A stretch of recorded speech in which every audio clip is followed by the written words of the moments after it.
Now at 4:30, for a third winter, state wildlife leaders say manatees are still dying in concerning numbers.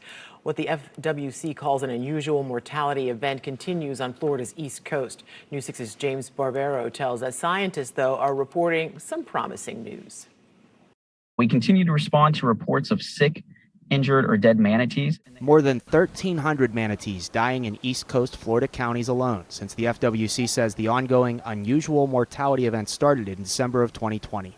For a second straight winter, state wildlife officials are feeding hundreds of manatees at the FP&L power plant on the Indian River in Port St. John.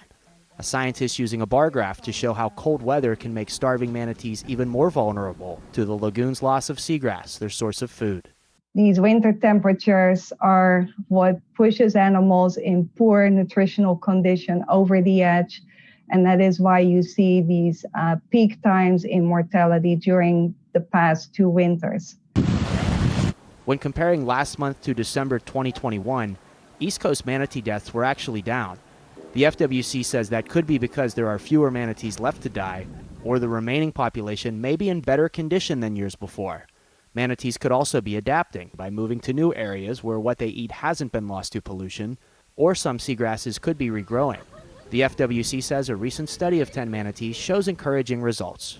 These animals this past December compared to the year before were in much better condition. Most of these animals were right on weight. Be that as it may, the FWC says the situation is still fragile, with its scientists wondering more about the long-term effects on the population. They're concerned about manatees' reproduction after years of eating less.